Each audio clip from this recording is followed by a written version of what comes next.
guys, this is Muskan Gopi Suman, the founder and CEO of Team MR, the mesmerizing reputation, one goal, one passion. I'm a digital entrepreneur as a supervisor in one of the top 10 MNCs all over the world, and also with that, I'm helping youth to be self-made and providing them best business consultants and a platform where they can not only upgrade their skills but also can be independent using that skills and can be independent in money aspect. I have consulted over 500 persons in my 1 year of journey, and not only in India but also in other neighboring countries. I created my team, not a team, it's a family. So I heartily welcome and congratulate that you are also now a part of our beautiful family. So without further delaying, let's get into the video with presentation. But wait, मुझे लगता है कि start करने से पहले मुझे आपको एक स्टोरी बतानी होगी ताकि आप आगे की प्रेजेंटेशन को और भी ज्यादा एंजॉय कर पाओ, ज्यादा अटेंटिव होकर के देख पाओ। तो एक बार क्या होता है, एक बार लड़का बहुत ही लाइफ से अपने अनसेटिस्फाइड और दुखी होता है। दुखी इसलिए क्योंकि वो अनसेटिस्फाइड है, एंड अनसेटिस्फाइड इसलिए क्योंकि वो दुखी है। वो एक बार एक गुरुजी के पास जाता है, उनसे अपनी सारी प्रॉब्लम शेयर करता है। उनसे कहता है कि मुझे पैसों की सख्त जरूरत है क्योंकि मुझे अपने पेरेंट्स को बहुत ही खुश रखना है, उन्हें पूरी दुनिया घुमानी है, बट बिना पैसों के ये सब कुछ नामुमकिन है। तो मुझे आप कोई ऐसा तरीका बताएं जहाँ से मेरी ये प्रॉब्लम सॉल्व हो सके। और गुरुजी तो बहुत ही नॉलेजेबल पर्सन थे, तो उनके दिमाग में एक आइडिया आया एंड वो उस बच्चे को, उस लड़के को एक जगह लेकर के गए जहाँ पर बहुत से सारे छोटे छोटे पत्थर थे। अब उन पत्थरों को डेडिकेट करते हुए गुरुजी ने कहा कि इन पत्थरों में से कोई एक पत्थर ऐसा है जिसको तुम किसी भी मेटल या धातु को छुआओगे तो वो गोल्ड में ट्रांसफॉर्म हो जाएगा। अब वो सुनते ही जो लड़का था वो बहुत ही खुश हो गया। उसने कहा कि गुरुजी अब तो इससे मेरी सारी परेशानियां खत्म हो जाएंगी। बट वो यह भूल गया था कि गुरुजी ने उसको ये टास्क दिया है तो कुछ सोच समझ कर ही दिया होगा। फिर लड़का था वो गुरुजी से पूछता है कि गुरुजी पर मैं उस पत्थर को पहचानूंगा कैसे, क्योंकि यहाँ तो बहुत सारे पत्थर हैं। तो गुरुजी ने उसकी आइडेंटिटी बताते हुए कहा कि इन सारे पत्थर में से जो पत्थर तुम्हें चाहिए उसका तापमान ही होगा उसकी आइडेंटिफिकेशन। कैसे? वो पत्थर छूने पर गर्म महसूस होगा, बल्कि सारे पत्थर छूने पे तुम्हें ठंडे महसूस होंगे। तो यही है उस पत्थर की पहचान जो तुम्हें बहुत ही सक्सेसफुल बना सकती है। अब लड़का तो बहुत ही खुश था एंड उसके दिमाग में चल रहा था कि मुझे बस दिन के 6 से 7 घंटे देना है एंड मैं कुछ ही टाइम में अपनी सारी विशेष पूरी कर दूंगा। तो वो लग जाता है काम पर एंड पहले दिन वो दिन के 6 से 7 घंटे देता है। फर्स्ट डे वो इतना ज्यादा बेस्ट तरीके से काम करता है। एक एक पत्थर को उठा करके वो अच्छे से टेस्ट करता है कि कहीं गर्म तो नहीं। अगर वो पत्थर ठंडा होता है तो उसे पानी में फेंक देता है ताकि वो बाकी पत्थरों के साथ फिर से मिक्स ना हो जाए। फर्स्ट डे पूरे दिन काम करने के बाद उसे वह पत्थर नहीं मिला। ऐसे करते करते 1 महीना, 2 महीना, 3 महीना, 4 महीने बीत गए, बट उसको अभी तक वो पत्थर नहीं मिला। 5वें मंथ के स्टार्टिंग में ही उसे वो पत्थर मिल गया। बट इन सारे महीनों में एक चीज थी जो बदल चुकी थी, वो थी उसकी उन पत्थरों को टेस्ट करने की कैपेबिलिटी। उसका पेशेंस लेवल दिन पर दिन कम हो रहा था एंड वो उस पेशेंस लेवल को कम करने के वजह से जो पत्थरों को जज करने की जो कैपेबिलिटी थी वो उसे भी लूज कर रहा था, जिसके कारण उसकी जो स्पीड थी पत्थरों को उठाने की एंड उसको पानी में फेंकने की वो इतनी ज्यादा बढ़ गई थी कि 5वें महीने के कुछ ही दिनों में उसको पत्थर मिलने के बावजूद उसने उस पत्थर को उठाया और बिना उसे टेस्ट किए हुए उसे पानी में फेंक दिया। फिर क्या, कुछ ही सेकंड यह रियलाइज हुआ कि उसने वो पत्थर पानी में फेंक दिया जिसके लिए वो इतने महीनों से स्ट्रगल कर रहा था। अब वो चाह करके भी वो पत्थर को वापस नहीं ला सकता था। ये स्टोरी बताने का बस एक ही मोटिव था कि अक्सर लाइफ में हम अपॉर्चुनिटीज को ढूंढते राइट अपॉर्चुनिटी को ढूंढते जो बीच में छोटी छोटी अपॉर्चुनिटीज आती हैं जिनसे हम वहां तक पहुंच पाते हैं, हम उनको भी लूज कर देते हैं। क्योंकि हमें बताया जाता है कि ग्रैब द अपॉर्चुनिटी। जब अपॉर्चुनिटी आएगी तो उसको ग्रैब कर लो, अगर ग्रैब नहीं कर सकते तो क्रिएट कर लो। बट हमें ये कोई नहीं सिखाता कि पहले तो उसको रिकॉग्नाइज करना जरूरी है। अगर आप रिकॉग्नाइज ही नहीं कर पाओगे कि वो अपॉर्चुनिटी है तो आप ग्रैब कैसे करोगे? तो अपॉर्चुनिटीज को रिकॉग्नाइज करना सीखो, उसमें अपना बेस्ट दो, को समझने की कोशिश करो। तो इसके साथ ही चलिए स्टार्ट करते हैं हमारी presentation. All the best. I hope कि आपको प्रेजेंटेशन अच्छी लगे। ओके गाइस, सो आपके सामने स्क्रीन शेयर हो रही होगी। वांट्स एंड नीड्स, 2 शब्द लिखे हुए हैं, वांट्स एंड नीड्स। तो एक एक्टिविटी से स्टार्ट करते हैं। आपको करना क्या है, आपको ये वीडियो को पॉज करनी है एंड नीचे जाकर के कमेंट सेक्शन में लिखना है कि आपके अकॉर्डिंग नीड्स एंड वांट्स क्या होते हैं एंड आपके लिए नीड्स एंड वांट्स क्या है आपकी लाइफ में। मतलब उसका मीनिंग लिखना है, एंड साथ ही साथ आपके लिए नीड्स एंड वांट क्या है ये लिखना है। सो आई होप कि आपने कमेंट सेक्शन में लिख दिया है वांट्स एंड नीड क्या होते हैं आपके अकॉर्डिंग। तो चलिए स्टार्ट करते हैं कि एक्चुअली में नीड एंड वांट होती क्या है। स्टार्ट करते हैं नीड से। Basically need is a thing जो हमें हमारी लाइफ जीने के लिए ज़रूरत होती है, लाइक रोटी कपड़ा मकान, जो हमें सरवाइव करने में हेल्प करती है। जो डेली रूटीन में हम यूज़ करते हैं चीज़ें, वो आती है नीड में। वांट क्या होता है? वांट होता है एक डिज़ायर जो डिसाइड करता है हमारा पर्पस लाइफ का, कि किस लिए लाइफ जीना है। मैं एक चीज़ में विश्वास करती हूँ कि a person without burning desire is exactly similar to a person who is no more. क्यों? क्योंकि अगर आप जिंदगी जी रहे हो बट आपके पास कोई एक पर्पस ही नहीं है कि जिंदगी क्यों जी रहे हो, तो क्या आप सच में जिंदगी जी पा रहे हो? वो तो डे बाय डे बस एक बीत रहा है डे, कि जल्दी से जल्दी बीत रहा है, आप उसको जी नहीं पा रहे हो। तो मेरे अकॉर्डिंग नीड्स एंड वांट ये होता है। अब आपके सामने दिख रहा होगा नीड्स एंड वांट के कुछ पिरामिड्स टाइप कह लो आप, पिरामिड। अब क्या होता है कि जो पर्सन केवल एक जिंदगी को काटने के लिए काम करता है तो वो होते हैं नीड्स। एक पर्सन जो डिजायर के लिए काम करता है, वांट्स के लिए, वो होती है वांट्स। ठीक है। अब इस पिरामिड में शो क्या कर रहे हैं कि जो पर्सन नीड्स के लिए बनता है ना, जो केवल ज़रूरतों को पूरी करने के लिए काम करता है, उनका क्या एक वो जो पिरामिड है ना, वो कैसे होता है, नीचे से जाते जाते ऊपर बंद हो जाता है। मतलब नीड्स ही सब कुछ है। ठीक है। जिंदगी जीने के लिए उनके लाइफ में किस किस चीज़ की सबसे ज़्यादा इंपॉर्टेंस होती है, ये चीज़ ये पिरामिड शो करेगा। कैसे शो करेगा ये आपको पता चलेगा। वांट्स में क्या है, ये ऊपर से खुलता है, नीचे की तरफ बंद होता है। अब इनमें जो ये बीच में आपको यहाँ पर दिख रहा है साइकोलॉजिकल नीड्स। अब ये नीड्स क्या है? जो इंसान नीड्स से ज़्यादा बढ़ करके कुछ पाने के लिए काम करता है, वो आता है वांट कैटेगरी में। अब आपको इस स्लाइड से डिसाइड करना है कि आप कौन सी कैटेगरी में आते हो, और कमेंट सेक्शन में आपको बताना है कि आप कौन सी कैटेगरी में आते हो। तो अभी आप जो भी प्लानिंग कर रहे हो अपनी लाइफ के लिए, आगे चल करके पढ़ाई करना है, जॉब करना है, किसी भी चीज़ में जाना है, बिजनेस करना है, तो क्या प्लानिंग सही है, ये डिसाइड करेगा आपका ये पिरामिड। साइकोलॉजिकल नीड्स, जो हमारी डेली रोज़मर्रा की ज़िंदगी में जो चीज़ें ज़रूरत होती हैं, क्या हम उनके लिए काम कर रहे हैं, उन्हीं के लिए प्लान कर रहे हैं। Second thing is security. क्या अब हम सिक्योरिटी के लिए काम कर रहे हैं? लाइक बहुत से लोग होते हैं जिनको एक रिस्क टेकिंग एटीट्यूड नहीं होता है, एक सिक्योरिटी होनी चाहिए लाइफ में।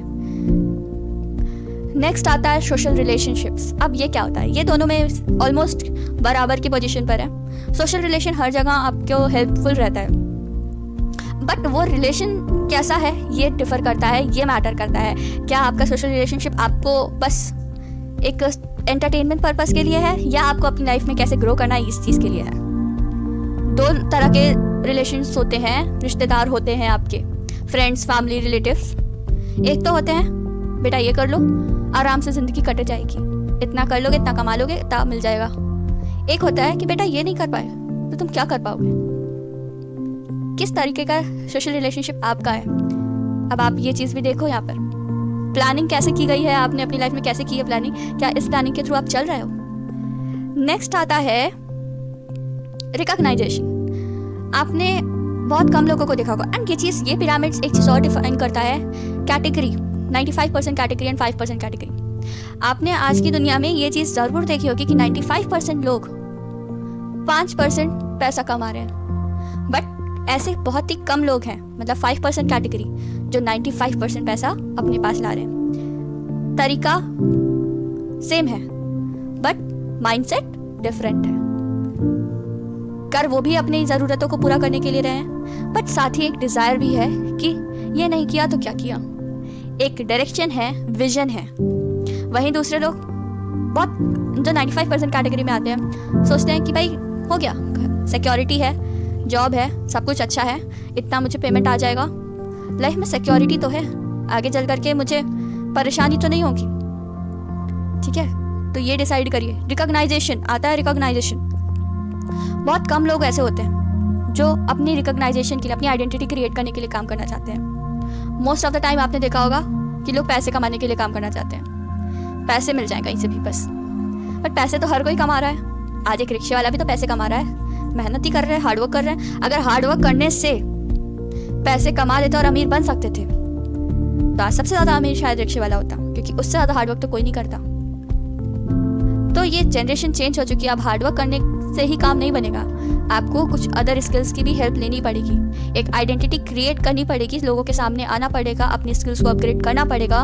एक आइडेंटिटी क्रिएट करने के लिए काम करोगे ना तो एक वांट भी क्रिएट होगी, एक डिज़ायर क्रिएट होगी कि लोग मुझे जाने। यूथ में आजकल ये बहुत चीज़ देखी गई है कि लोग मुझे जाने, पर डायरेक्शन अक्सर वो गलत चूज़ कर लेते हैं। वो डायरेक्शन सही चूज़ करना ज़्यादा बेस्ट है। विजन, कि किस विजन से हम आगे बढ़ रहे हैं, ये बनाना बहुत ज़रूरी है। Last but not the least, self actualisation. अक्सर लोग खुद के पोटेंशियल को ही नहीं जान पाते हैं, या उनके अंदर इतना कॉन्फिडेंस भी नहीं होता है कि क्या वो उस चीज़ के लायक भी हैं। बहुत जगह आपने देखा होगा, या आपने खुद के अंदर भी देखा होगा कि कर तो आप भी अच्छा सकते हो, बट वो कॉन्फिडेंस नहीं आता। क्यों? क्योंकि हमने सेल्फ बिलीफ, सेल्फ कॉन्फिडेंस, ये सारी चीज़ें सीखी ही नहीं। सेल्फ लव क्या होता है ये चीज़ सीखी नहीं, तो सेल्फ एक्चुअलाइजेशन ही नहीं सीखा। तो हम जब खुद को नहीं जानते तो हम ये कैसे जान सकते हैं कि हम किस चीज़ से आगे बढ़ सकते हैं लाइफ में। जो लोग, जो ये नीड का जो आपका पिरामिड है ना, दोनों में एक चीज़ डिफरेंस है नीड एंड वांट के पिरामिड में। नीड का पिरामिड ऊपर जाकर के पैक हो रहा है, ये आपकी एज को पैक करने का पिरामिड है। इन सिंपल वर्ड्स, इशारा ही काफ़ी है। जो पैकेज मिलता है ना, ये नीड में आता है कि आपकी नीड ही पूरी कर सकता है केवल लाइफ में, ये आपकी हर ज़रूरत पूरी करेगा, पर कभी ये वांट जो आपका पर्पस है लाइफ का वो पूरा नहीं कर सकता। तो जब ये पूरा आपकी एज को पैक कर देता है ना एंड तक, फिर कुछ बचता ही नहीं है कि आप अपने लिए कुछ सोच पाओ। समय ही नहीं रहता, क्योंकि वो समय तो हमने सिक्योरिटी बनाने में लगा दिया।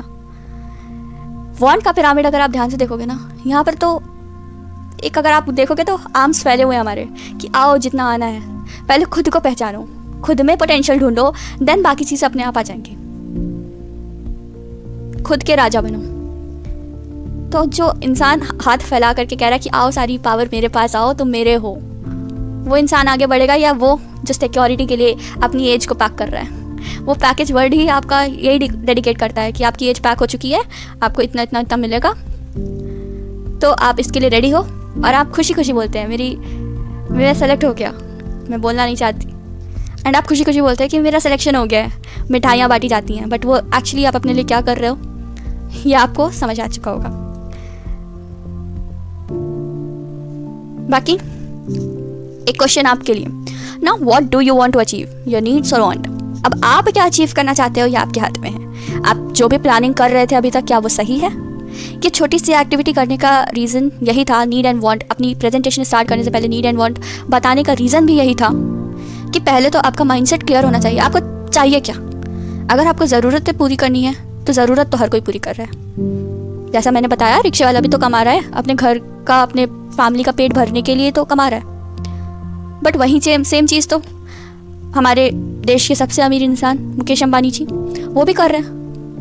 बट उससे भी पहले वो चाहते हैं कि उनको लोग जाने, वो लोगों को बेस्ट दे पाएँ। रिकॉग्नाइजेशन और सेल्फ एक्चुअलाइजेशन, ये दोनों चीज़ उनमें देखी जा सकती है। सोशल रिलेशनशिप्स, ठीक है। तो अब ये चीज़ का डिफरेंस है कि आप किस चीज़ पे फोकस कर रहे हैं, वो किस चीज़ पे फोकस कर रहे हैं। मेहनत दोनों कर रहे हैं, बट एक हार्ड वर्क कर रहा है, दूसरा हार्ड वर्क के साथ स्मार्ट वर्क कर रहा है खुद की लाइफ के पर्पस को कंप्लीट करने के लिए, और दूसरा कर रहा है केवल अपनी ड्यूटी निभाने के लिए, जो उसका फ़र्ज़ है, फ़र्ज़ अदा करने के लिए। अब आपको क्या चाहिए? आपको नीड्स पूरी करनी है या वांट्स पूरे करने हैं? अगर आपको लगता है कि आपको वांट्स पूरे करने हैं, देन आप आपके प्रेजेंटेशन को देख सकते हैं। तो चलिए आगे बढ़ते हैं। इसके पहले के प्रेजेंटेशन में हमने देखा कि what is need and what is want, and हम प्लानिंग कर रहे हैं अपने करियर की, क्या वो हमारी नीड है या हमारी वांट। अब उसी में हम आगे बढ़ते हुए देख रहे हैं कि कैसे हम इस एरा में, इस सिचुएशन में, कोविड सिचुएशन में, ऑनलाइन के साथ साथ हम कैसे अपने करियर को कौन सी ऐसी डायरेक्शन प्रोवाइड करें जहाँ से हम बेस्ट से बेस्ट तरीके से अर्न कर सके, जिससे या तो हमारी नीड पूरी हो या तो हमारी वांट। अगर वांट पूरी करनी है तो उसके कुछ अलग तरीके हैं। 95% कैटेगरी से हट करके हमको 5% कैटेगरी में आना पड़ेगा। बट अगर हमें 95% कैटेगरी में ही रहना है तो वो हमारी नीड को पूरा करेगा, एंड वो कौन से तरीके हैं जिस मदद से हम एक तरीके से आगे बढ़ सकते हैं अपनी लाइफ में। Veg of earning money. So moving towards the next slide. Okay, so the first way of earning money is very simple: employment. Join someone else's business is basically known as employment, or I employ. A person who works is called as employee.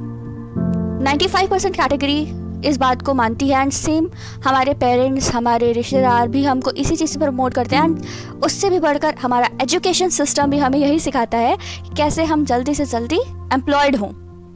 तो this is the most common category of earning money, which is employment. You must be heard about it, and also आपने एक planning अपना बना ही रखा होगा if you are a student right now. Self employment. What is self employment? एक employment तो हो गया कि चलो किसी और के business में हमने जा कर के join किया हुआ है, join other business, or we can say job. And the next way of earning money is self employment. What is self employment? Self employment is a thing जो आप किसी के अंडर में हायर ना होना चाहें, but you have that potential कि आप अपना खुद का कुछ स्टार्टअप कर सकते हो एंड खुद अच्छे से ग्रो कर सकते हो। तो this is a traditional kind of business जहाँ पर ना ही आप किसी के थ्रू हायर हो रहे हो क्योंकि ये बिजनेस है स्मॉल स्केल पर, एंड ना ही आप किसी को हायर कर रहे हो। It's a kind of business जैसे आप अपने घर से बाहर निकलोगे आपको काफ़ी सारी शॉप्स मिल जाएंगी जहाँ पर आपको डेली चीज़ों की ज़रूरत के सामान मिलते हैं, एंड बहुत सी चीज़ों की आपको शॉप्स मिल जाएंगी, जनरल स्टोर्स वगैरह। तो वो सेल्फ एम्प्लॉयड की कैटेगरी में आते हैं, ठीक है, जो उस शॉप्स के ओनर होते हैं। Business organisation. The next thing is business organisation. अब सेल्फ एम्प्लॉयमेंट और बिजनेस ऑर्गेनाइजेशन कहेंगे तो दोनों ही बिजनेस में ही आते हैं। एक स्मॉल स्केल है, एक लार्ज स्केल है, बट इसमें 3 चीज़ और आती हैं। वो है सेल्फ एम्प्लॉयमेंट में आपने कहीं से आउटसोर्स कर रखा है कुछ सामान, एंड देन आप उसको आगे सप्लाई कर रहे हो। जिस भी डिमांड एंड सप्लाई पे आप काम कर रहे हो, आप पहले कहीं से आउटसोर्स कर रहे हो और देन सप्लाई कर रहे हो। बट बिजनेस ऑर्गेनाइजेशन क्या होता है? ये परमानेंट ऑर्गेनाइजेशन होते हैं जिनका खुद का प्रोडक्ट होता है, एंड डिमांड एंड सप्लाई पर काम करके, डिमांड पता करके, अपना प्रोडक्ट फॉर्मेट करके, प्रोड्यूस करके, मैन्युफैक्चर करके लोगों तक सप्लाई करना इज कॉल्ड बिजनेस। एंड वो ऑर्गेनाइजेशन जहाँ पर ये बिजनेस हो रहा है उसको ऑर्गेनाइजेशन कहते हैं, business organisation. So self employment and jobs employment, it comes in 95% category. Most of the times हम employment, self employment and business में से सेल्फ एम्प्लॉयमेंट एंड बिजनेस में कंफ्यूज हो जाते हैं बिजनेस को लेकर के। इफ़ अगर हम अभी कहें कि बिजनेस, तो सबसे पहला जो दिमाग में कॉन्सेप्ट आता है वो होता है एक शॉप है, यहाँ पर हम कुछ सामान बेच रहे हैं। मोस्ट ऑफ द टाइम्स यही होता है। But self employment and business में ज़मीन और आसमान का अंतर होता है। बिजनेस नीड्स एन आइडिया कि किस आइडिया पे बेस्ड आप अपना बिजनेस स्टार्ट कर रहे हो। Second thing is investment. आपके पास एक अच्छा खासा इन्वेस्टमेंट होना चाहिए, देन ही आप बिजनेस को आगे ग्रो कर सकते हो। And a team, without a team आप अकेले काम नहीं कर सकते बिजनेस में। एक आइडिया जनरेट कर सकते हो आप, एक इन्वेस्टमेंट लगा सकते हो, बट आगे ग्रो नहीं कर सकते हो। इट नीड्स अ नेटवर्क, जो नेटवर्क आपको अपने प्रोडक्ट के बेसिस पे या अपने सर्विस के बेसिस पे, जिस भी बेसिस पे आपका बिजनेस है उसके बेसिस पे आपको कनेक्ट करना पड़ेगा लोगों से, एंड अपना एक नेटवर्क क्रिएट करना पड़ेगा। बहुत से एग्जाम्पल्स हैं ऑनलाइन, आप सर्च करोगे तो आपको मिल जाएंगे। सेल्फ एम्प्लॉयमेंट में हमें इन सारी चीज़ों की ज़रूरत नहीं होती है। हमें कोई बेसिक आइडिया नहीं चाहिए होता है। आपका जो इंटरेस्ट होता है आप उस इंटरेस्ट पर अपना सेल्फ एम्प्लॉयमेंट स्टार्ट कर सकते हो, एंड उसमें इन्वेस्टमेंट भी कम होता है बट कम होता है बिजनेस के मुकाबले, एंड टीम की ज़रूरत नहीं होती है। आप, ये मैंडेटरी नहीं है कि आप टीम बनाओ ही बनाओ। If you are good enough कि आप अपना अकेले ही ग्रो कर सकते हो, आपको लोगों को कनेक्ट करने की, लोगों को हायर करने की ज़रूरत नहीं पड़ती है। Fourth thing is investors. 5% category में आते हैं ये भी। Business organisation and investors comes in 5% category. यहाँ पर अब 5% कैटेगरी और 95% कैटेगरी में एक ही चीज़ का डिफरेंस होता है, वो है स्मार्ट वर्क। स्मार्ट वर्क कैसे कहते हैं? जो अपने हेड, अपना दोनों हाथ अपने सर पर लेकर के जाइए, एक सर के ऊपर रखिए एंड एक नेक के पास रखिए। तो जो यहाँ से काम किया जाए, इन दोनों के बीच में जो पोर्शन आता है, मतलब हमारा हेड जो यहाँ से काम करे उसे स्मार्ट वर्क कहते हैं, एंड जो उसके नीचे की बॉडी से काम करे उसे हार्ड वर्क कहते हैं। ठीक है, तो most of the times 5% category में स्मार्ट वर्क किया जाता है, देन ही आप आगे ग्रो कर सकते हो। जो लोग आज की डेट में सक्सेसफुल हैं, कहीं ना कहीं उन्होंने एक लॉन्ग विजन लेकर के रखा होगा कभी ना कभी जब भी उन्होंने स्टार्ट किया होगा। सेकेंड चीज़, स्मार्ट वर्क पर ज़्यादा फोकस किया होगा, रिस्क लिया होगा, देन ही आगे बढ़े होंगे। हार्डवर्क हर किसी को करना पड़ता है इनिशियल स्टेज पे, बट अगर हार्डवर्क में स्मार्ट वर्क ऐड कर दिया जाए तो वो आ जाते हैं 5% कैटेगरी में। एंड जो most of the times persons prefer नहीं करते हैं करना, this is the bad reality, but yes, comfort zone में रहना, एक आराम की ज़िंदगी जीने की आदत सी हो गई है हमें। तो ये हो गए 4 तरीके से जहाँ पर आप मनी अर्न कर सकते हो। इन्वेस्टर्स बेसिकली होते क्या? इन्वेस्टर्स आर दोस्त जो दूसरों के बिजनेस में अपना पैसा इन्वेस्ट करके वहाँ से पैसे अर्न करते हैं। आपने बहुत सुना होगा ट्रेडिंग वगैरह के बारे में, स्टॉक मार्केट्स, म्यूचुअल फंड्स वगैरह। So this all comes in investings. The next thing जो इसके बाद एक और टॉपिक मैंने ऐड किया है इन 4 तरीकों से हट करके, जो आज बहुत ट्रेंड में है, वो क्या है देखते हैं। स्टार्टअप्स। यस, स्टार्टअप्स ने आज के जनरेशन में बहुत ही एक अलग सा बदलाव लाया है सोसाइटी में। लोग अपने आइडिया को एग्जीक्यूट कर रहे हैं, but most of the times वो स्टार्टअप्स एंड बिजनेस में कंफ्यूज हो जाते हैं। Yes, startups is not the business. Business is a thing जहाँ पर आप प्रॉफिट अर्न करना चाहो। लाइक एक मोटिव होता है, business are the profit organisation, but startup is the thing जहाँ पर आप इनोवेशन लाते हो, राइट? तो स्टार्ट करते हैं कि what is the difference between business and startups. अगर इसको पॉइंट्स में देखा जाए कुछ तरीक़ों से, मैं पूरा डिफाइन नहीं कर सकती कि स्टार्टअप एंड बिजनेस में एग्जैक्टली क्या डिफरेंस है, बट आपको मैं एक हिंट की तरह से बता सकती हूँ, आप समझ जाओगे उस चीज़ को कि कैसे स्टार्टअप एंड बिजनेस 2 अलग चीज़ें हैं। आप मेरे वर्ड्स को समझना। स्टार्टअप इज़ अ थिंग जो इनोवेशंस लाते हैं। यस, जो स्टार्टअप करते हैं वो इनोवेटिव होते हैं। Business is a profit organisation, जिनका मेन मोटिव होता है कि वो प्रॉफिट गेन करें। If we can see from a graph, then ये ग्राफ है बिजनेस और स्टार्टअप का। इसमें डिफरेंस आप देख रहे होंगे, एक साइड है ग्रोथ, वाई एक्सिस पे आप देख लोगे तो growth for bio students, sorry, Y axis मतलब जो वर्टिकल लाइन है and horizontal line capital show कर रही है। तो जो स्टार्टअप होता है उसमें पहले टाइम पर तो जो है आपका जो कैपिटल लगेगा, देन ही वो थोड़ा सा ग्रोथ लेगा, ठीक है। बट जब एक बार वो ग्रोथ ले लेता है तो इन कैपिटल जो है ना वो बिल्कुल भी लगाने की ज़रूरत नहीं पड़ती है, देन वो प्रॉफिट आता रहता है। But business is a profit organisation, तो जब तक आप बिजनेस में प्रॉफिट नहीं लगा रहे हो, मतलब कैपिटल नहीं लगा रहे हो, आपका बिजनेस ग्रो नहीं हो रहा है। तो उसका जो रेशियो है ना वो दोनों का इक्वल होता है, स्ट्रेट लाइन बिजनेस के लिए। ग्रोथ भी तभी होगी जब कैपिटल भी इंक्रीज होगा, ठीक है। तो ये मेजर डिफरेंस है। तो इसीलिए कहते हैं कि startup and business are not the same things, they are different. Startup में ज़रूरी होता है आपका innovation, business is all about आप कैसे अपने बिजनेस को और प्रॉफिटेबल बना रहे हो। इफ़ अगर आप जियो का एग्जांपल लोगे तो अगर आप कहोगे कि भाई जियो भी तो एक स्टार्टअप था, नहीं, जियो स्टार्टअप नहीं था, उसको बिजनेस ही कहेंगे। क्यों? क्योंकि उन्होंने उस जियो को सेट करने के लिए भी काफ़ी ज़्यादा इन्वेस्टमेंट कर रखी थी। एंड जब एक नेटवर्क क्रिएट कर लिया, उसमें उन्होंने फिर जो सिम कार्ड्स फ्री में बांटे थे, एक नेटवर्क्स बिल्ड किए होंगे, तो वो बिजनेस है। बिजनेस को आगे बढ़ाने के लिए, वो प्रॉफिट गेन करने के लिए। स्टार्टअप में फॉर एग्जांपल आप मान लीजिए एक ग्रोसरी मैन है, अब अगर उसको अपना बिजनेस ग्रो कर रहा है तो वो क्या करेगा? वो अपने ग्रोसरी आइटम्स को बाकी की दुकानों पर सेल करने की कोशिश करेगा, और अगर और भी ज़्यादा ग्रो करना होगा तो वो ज़्यादा और क्या करेगा? वो लोगों से ऑर्डर लेकर के उनके घर पर डिलीवरी कर देगा। बट वहीं ग्रोफर्स इतनी जल्दी ग्रोथ क्यों ले लिया? उन्होंने एक कैपिटल लगाया, एक ऐप बिल्ड किया, उस ऐप पर पूरा नेटवर्क क्रिएट किया, पूरा सिस्टम बिल्ड किया, उसके बाद और पूरे सिटी में, पूरे इंडिया में उस चीज़ को कवर किया। टाइम लगा, बट एक आइडिया जो था वो स्मार्टली वर्क किया। तो ये ग्रोफर्स इसीलिए ज़्यादा सक्सेसफुल रहा।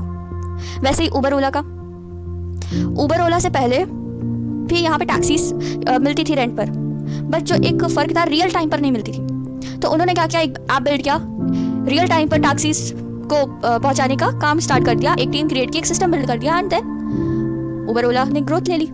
तो दिस इज द इनोवेशन, ये इनोवेशन है। But business is all about आप कितना प्रॉफिट गेन कर सकते हो, ठीक है। ओके गाइस, तो in this video we learn about the need and want, कि हमारी जो प्लानिंग है हमारे करियर को लेकर के, क्या वो केवल वो नीड पूरी कर पाए या हमने कुछ अपने ड्रीम्स या वांट्स के लिए भी कुछ बचा के रखा। सेकेंडली हमने इस वीडियो में देखा what are the ways of earning money online as well as traditionally. तो उसमें हमने देखा employment, self business organisation and investors as well as startup. अब हम नेक्स्ट वीडियो में देखेंगे कि क्या इन सारे वेज में से, जो भी वेज आज हमने डिस्कस किए हैं, इन सारे वेज में से हमारे लिए कौन सा वे है जो हम बेस्ट है, जहां से हम अपनी नीड के साथ साथ अपनी वांट को भी पूरा कर पाए। बट उसके पहले आपको उस पर्सन को जिसके भी थ्रू आपको ये वीडियो मिली है उसे एक छोटा सा मैसेज करना होगा कि I have watched the full video and please provide me the next part. उसके बाद वो पर्सन आपसे कुछ क्वेश्चंस पूछेगा रिगार्डिंग दिस वीडियो कि आपको क्या समझ में आया है। आपको जो भी नहीं समझ में आया आप डेफिनेटली उस पर्सन से क्लियर कर सकते हैं। एंड उसके बाद अगर आप सेलेक्ट होते हो नेक्स्ट पार्ट के लिए, देन आपको वो नेक्स्ट पार्ट मिलेगा जहां पर हम डिस्कस करेंगे कुछ टॉपिक्स रिगार्डिंग कि हम कौन सा बेस्ट वे चूज कर सकते हैं अपने लिए। साथ ही साथ हम डिस्कस करेंगे ई कॉमर्स के बारे में कि हम ऑनलाइन कैसे मनी अर्न कर सकते हैं, जिसके लिए आप इस प्रेजेंटेशन तक आए हैं। एंड साथ ही साथ कि हम कैसे ऑनलाइन काम कर रहे हैं, हम कैसे मनी अर्न कर रहे हैं, आप ये भी जान पाएंगे नेक्स्ट पार्ट में।